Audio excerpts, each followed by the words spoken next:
Willie Nunn, who is the FEMA Division D Supervisor. Brooklyn is my guest. Welcome to Brooklyn45. Thank you, sir. Thanks for having me here. Well, I'm happy that you are here because I know you are so busy. Yes, sir. What is FEMA's plan for Brooklyn? Everybody is asking that.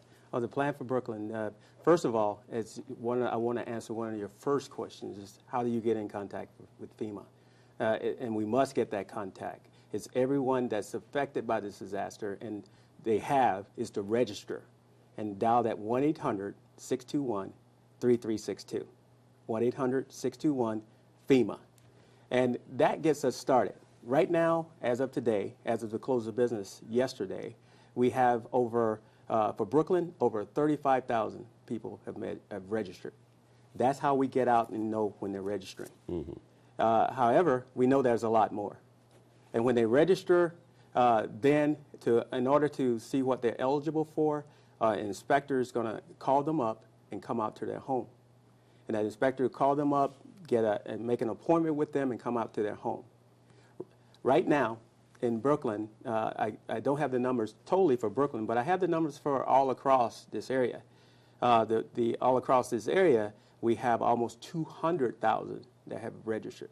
As of close of business today, about 198,000. But I would guess that it would be almost 200,000 by either tomorrow or the next day, because we're registering every day. And we only have about 1,200 inspectors in the field. So it's been, when we initially started, the turnaround time to get to people, to the inspectors to call them up and get out of their house, get out to their house, it was about 3 to 5 days. Now that turnaround time is anywhere from 7 to 10 days due to the magnitude of the event. What are the hardest hit areas that you've observed since you've been here in Brooklyn? In Brooklyn, yes, sir. I have been all over Brooklyn. Well, all over what I've been seeing on the ground is I've been over to Canarsie, out in the Canarsie area, and worked with Father on also as well. And also I've been out to Garrison Beach, out to Coney Island, and further east to Seagate area, up in the Sheepheads Bay, and also in Red Hook. Definitely devastation up there, and also the surrounding areas of Red Hook. It's devastation all across, and with the waters coming in over, in about 14 feet.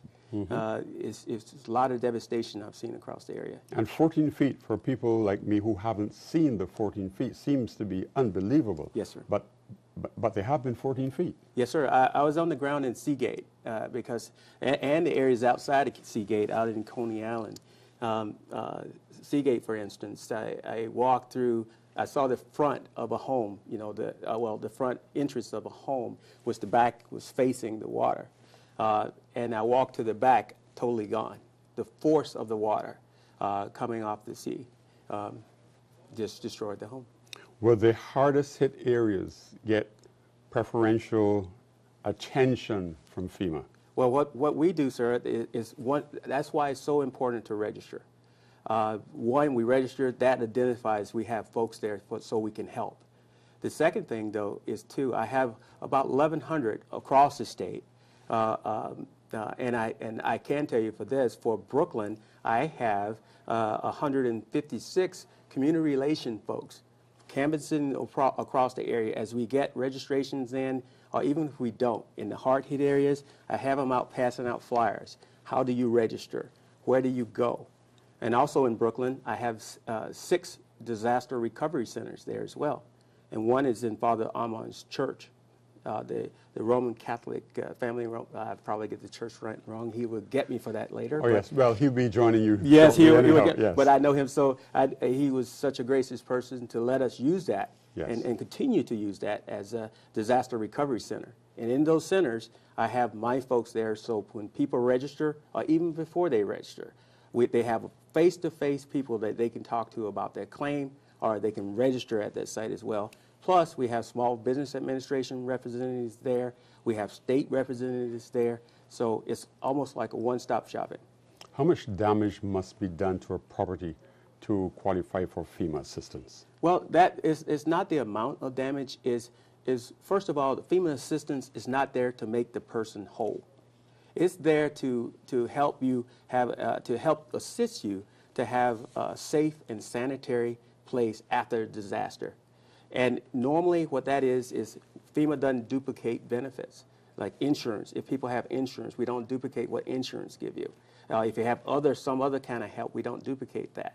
But the FEMA, it doesn't matter if it's a small, if you're in a declared disaster area, it doesn't matter if it's small or whatever. If it's qualified, if you qualify for FEMA assistance, that amount of assistance is given to you. And declared disaster areas would be the same as the storm areas. Remember that before the storm hit, people were told that if you were in a specific area, A or B, you should evacuate or you should find safe. Well, and those were evacuation zones prior to the storm.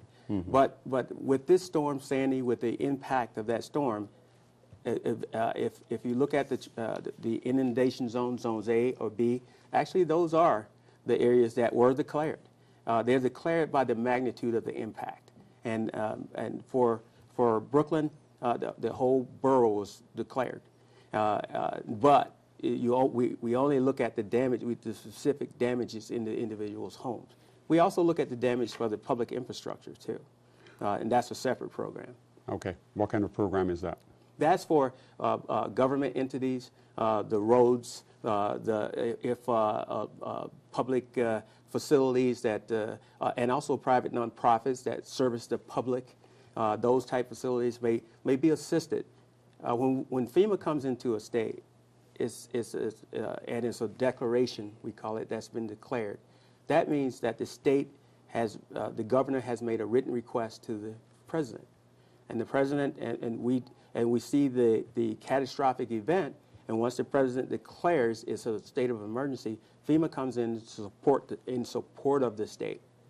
And after the state has declared it's beyond their capabilities or they need assistance, that's FEMA's support to the state. And throughout this disaster, we are hand in hand, hip to hip, with the support of the state.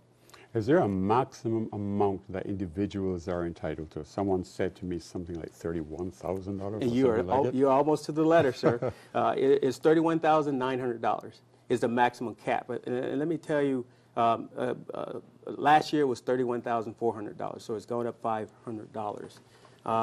But that cap is for a couple of things. It's maybe for rental assistance. If a home is damaged and you can't live in it for a while, and it's for short term.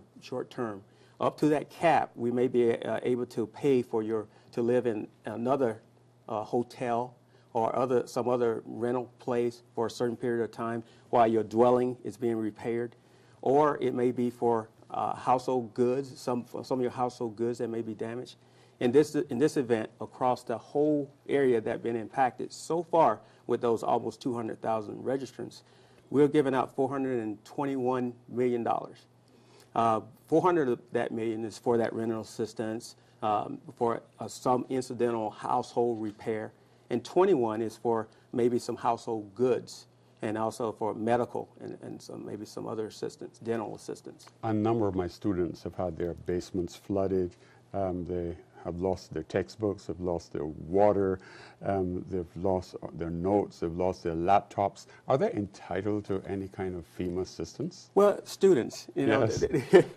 I know when I was a student, I didn't own anything, but I would tell you and I don't take that lightly, the students, our assistance goes to you have to be the primary owner of the resident. Okay. And it has to be single household, the single household member, or if you're renting, or you owner. So I guess the answer is no. Unless they are unless owners. Unless Yes, sir. they own Unless they are the primary residents, unless they're owners. I'm sorry, I didn't. That's fine. I just want them to hear. Yes, sir. Because I know there are lots of students who listen to this program as well and watch this program. But I would say for the students, the FEMA is only a part of this team. One great thing about my job is I get to bring in the FEMA support, but my job is also to if there's working with the state and working with volunteer agencies, is trying to fill those gaps is where I end Can I work with a volunteer agency, national volunteer agency, local volunteer agency, which I must say, as I go to Red Hook, Garrison Beach, around this state, New Yorkers are resilient. New Yorkers are community people. I met one organizer up in Red Hook who organized a Red Hook initiative, a coalition of folks. His name was Carlos Menaka, I believe. I know his first name was Carlos, who was on the ground, who had a better network than anybody I had ever seen, and we plugged into his network to see how many he calls them shorties and tall buildings are, how many were out without power, how many were elderly, how many were infirm that we couldn't get to, and we tried to go in and register, knock on their doors. We try to connect that way too as well, and we also tried to connect with the national volunteer agencies to try to give Carlos a hand. So it's really a whole community effort as we try to recover from this. Here's my last question. Talking about on the ground earlier, how long are you going to be on the ground here in Brooklyn? I'm going to be here for the long haul, sir. We're here, especially in the initial stage, it was life-saving. Right now, it's life-sustaining and making sure people have a safe and secure environment. And then we're going to transition into the recovery and making sure that folks have as they transition to rebuild their areas. You know, we won't lead this. This will be led by the state, but we'll be here to support the state. I'm going to be asking Father Aman to join us, and we're going to be continuing this discussion. Thank you, sir.